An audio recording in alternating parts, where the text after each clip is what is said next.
Au nom du Père et du Fils et du Saint-Esprit. Amen. Mon Seigneur et mon Dieu, je crois fermement que tu es ici, que tu me vois, que tu m'entends. Je t'adore avec profonde révérence. Je te demande le pardon de mes péchés et la grâce de faire avec profit ce moment de prière. Ma Mère Immaculée, Saint Joseph, mon Père et Seigneur, mon ange gardien, intercédez pour moi.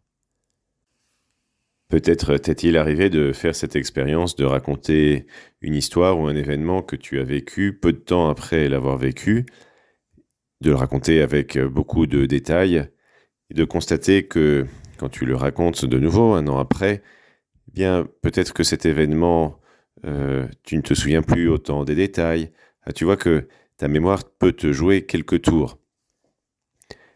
Les apôtres, les disciples, quand ils ont proclamé l'Évangile, quand ils ont dit qui était Jésus, quel était son message, quel était le but qu'il a eu en venant sur la terre, ce qu'il avait fait pour nous, eh bien les apôtres auraient pu éventuellement s'inquiéter de savoir s'ils rapportaient correctement si tout ce qu'ils avaient entendu, si leur mémoire ne leur jouait pas de tours.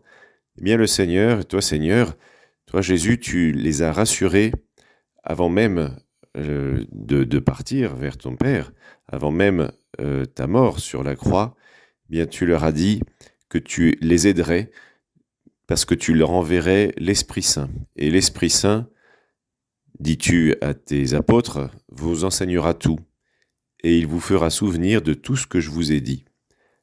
Nous avons la garantie que les apôtres ont enseigné ce que Jésus a dit, n'ont pas transformé les paroles de Jésus de façon substantielle parce qu'ils étaient assistés par l'Esprit Saint, parce que Jésus a envoyé l'Esprit Saint pour garantir que l'enseignement des apôtres était son enseignement.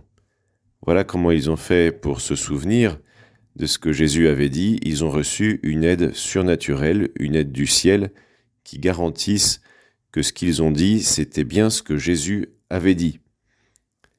Mais l'Esprit Saint touche non seulement la mémoire des apôtres, mais également leur intelligence.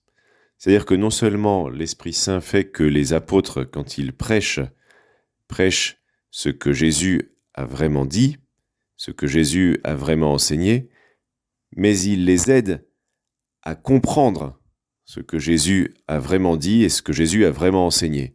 Et non seulement il aide les apôtres à comprendre ce que Jésus a vraiment dit et enseigné, mais il aide également ceux qui les écoutent.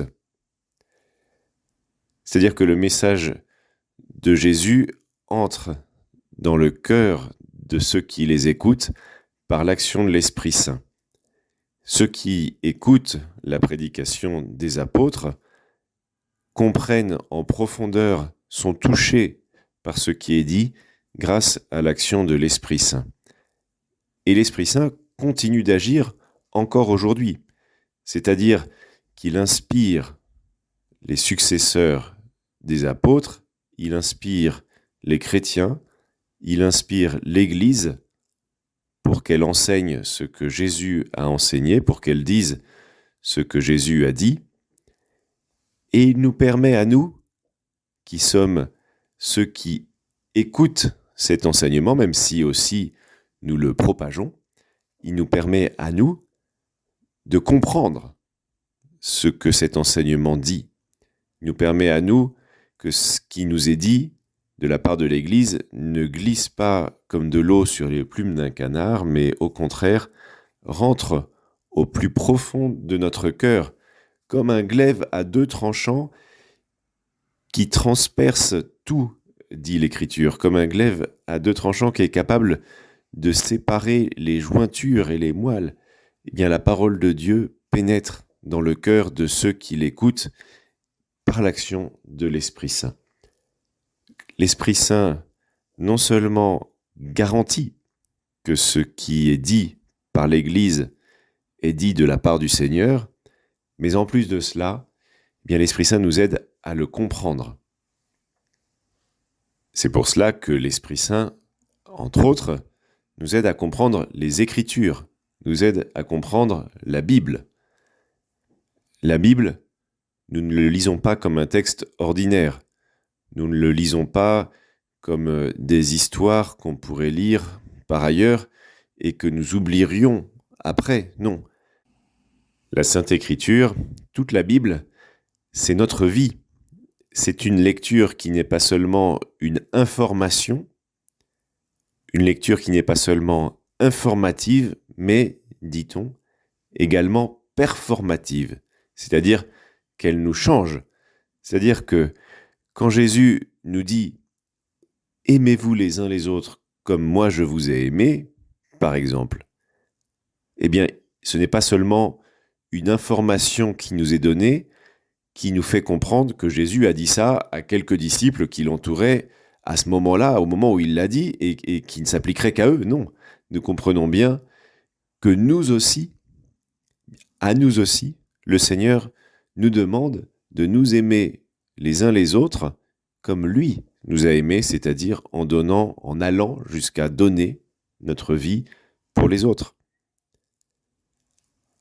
L'Esprit Saint nous fait comprendre comment les paroles du Christ, comment la parole de Dieu que nous lisons dans la Bible s'applique à notre vie. Et puisque l'Esprit Saint agit lorsque nous lisons la Sainte Écriture, lorsque nous lisons la Bible, eh bien, invoquons-le. Invoquons-le pour mieux comprendre les Écritures. Demandons-lui son aide pour lire un texte qui n'est pas toujours facile, mais qui change notre vie. Demandons-lui son aide. En particulier, il peut y avoir des moments où nous ne comprenons pas ce que nous lisons. C'est arrivé, on le lit dans les Actes des Apôtres, un haut fonctionnaire de la reine Candace, une reine éthiopienne. Ce haut fonctionnaire rentrait chez lui et l'Esprit Saint a conduit un diacre, Philippe, à être près de lui, et ce diacre a entendu ce haut fonctionnaire qui lisait sur son char un passage du prophète Isaïe qui prophétisait la passion de Jésus. Et ce haut fonctionnaire de la reine Candace dit à Philippe, qui lui demande « Est-ce que tu comprends ce que tu lis ? Comment est-ce que je pourrais comprendre si personne ne me l'explique ? Dis-moi, de qui le prophète parle-t-il, de lui ou de quelqu'un d'autre ?» Et là, Philippe va commencer à tout lui expliquer. L'Esprit Saint va agir dans l'âme de ce haut fonctionnaire qui va finir par demander le baptême à Philippe. Nous aussi, il peut nous arriver de lire des passages que nous ne comprenons pas bien.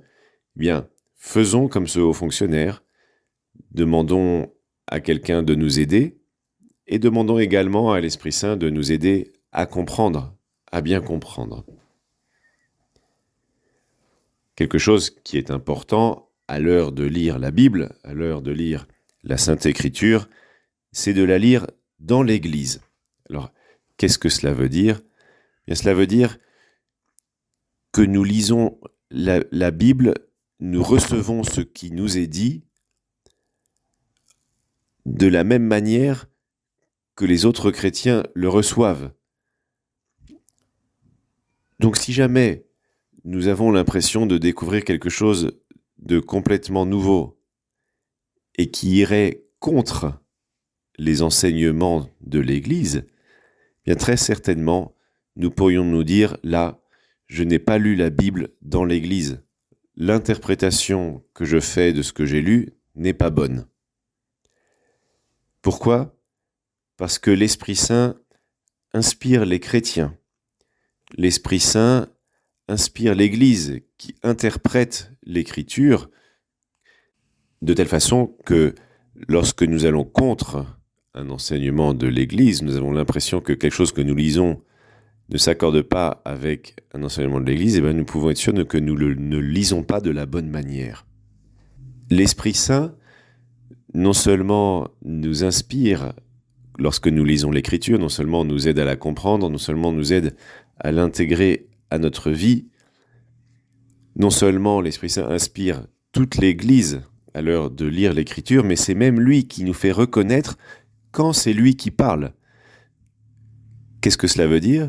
Ça veut dire que c'est l'Église qui a dit « tel livre a été inspiré par l'Esprit Saint ». Tel autre livre n'a pas été inspiré par l'Esprit Saint. C'est-à-dire que ce qu'on appelle le canon des Écritures, c'est-à-dire les livres qui sont reconnus comme faisant partie de la Bible et ayant été inspirés par l'Esprit Saint, a été défini par l'Église qui elle-même a été inspirée par l'Esprit Saint de façon infaillible au moment de définir ce canon des Écritures. Donc l'Esprit Saint agit à toutes les étapes de notre lecture de la Bible et nous demandons également à la Sainte Vierge, qui est l'épouse de l'Esprit Saint, de nous aider à bien comprendre et à nous pénétrer profondément de l'Écriture. Je te remercie, mon Dieu, des bonnes résolutions, des actes d'amour et des inspirations que tu m'as communiquées dans cette méditation. Je te demande de m'aider à les mettre en pratique. Ma Mère Immaculée, Saint Joseph, mon Père et Seigneur, mon ange gardien, intercédez pour moi.